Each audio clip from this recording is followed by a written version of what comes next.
Hello, my name is Samantha Flores. My discussion section is 804, and I'll be making a retrospective analysis on week 8 and 9. So for week 8, settler colonialism doesn't exactly mean genocide, but it may as well be related. In the article, Settler Colonialism and the Elimination of the Native, Wolf talks about how European settlers tried to remove the indigenous people from their land in order to use it and access its resources. For this section, I'll be talking about the logic of elimination and how it correlates with the genocide of the indigenous people. An example of how the logic of elimination was used for the genocide of indigenous people was with the Trail of Tears. Although the Trail of Tears was not meant to be a form of mass killing, but more like a mass removal, the consequences of this event can coincide with genocide. Many indigenous people died in the miles of trail they had to walk when they were forcefully removed from their land, and if they didn't leave, then they were forced to assimilate and become citizens. A quote from the article was, "Signed a removal treaty on behalf of his people only to stay behind himself, accept U.S. citizenship, and go on to a distinguished career in the Mississippi politics." This was Wolf, page 396. And essentially, by staying and assimilating into settler culture, the indigenous people there, their culture and indigenous identities was basically killed.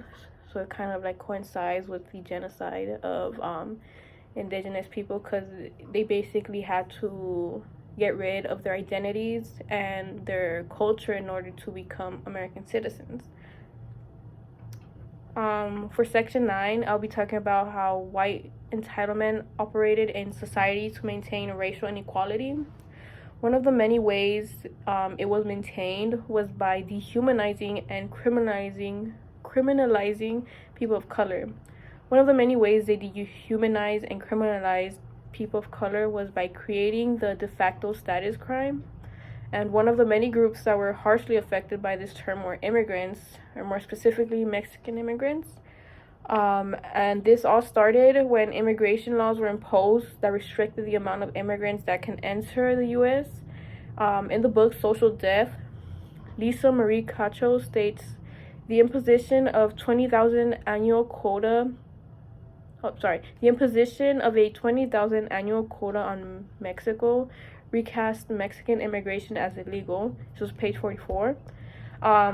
Because they started naming Mexican immigration illegal, they became known as illegal immigrants and were therefore branded as criminals, or their perspective of Mexican immigrants became criminalized.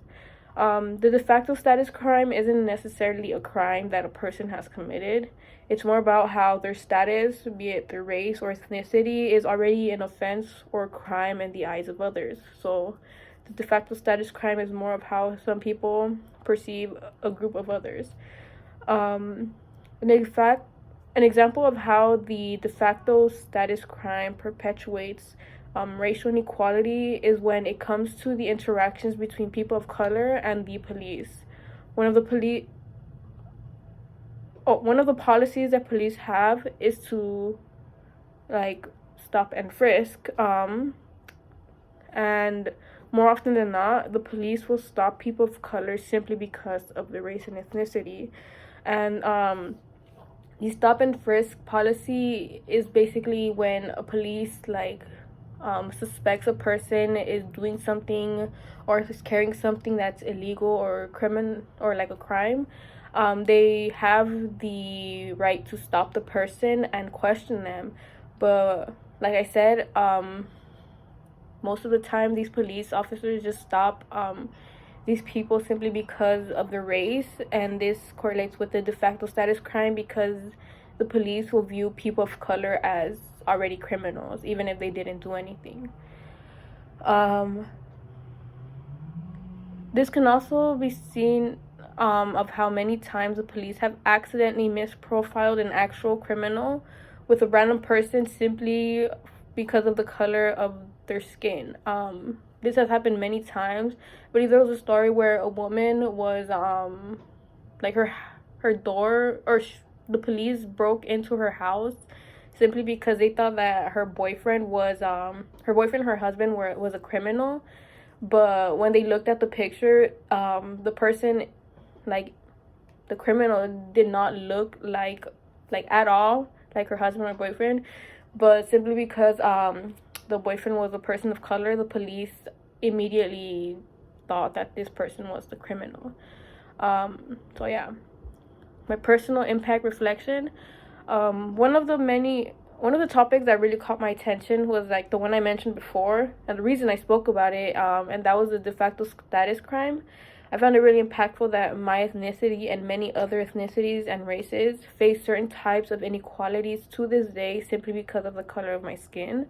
I find it appalling that my color could one day lead to an unwanted interaction with the authorities, and that it could also be a reason for my death, with how it was for many unfortunate victims of bad police interactions.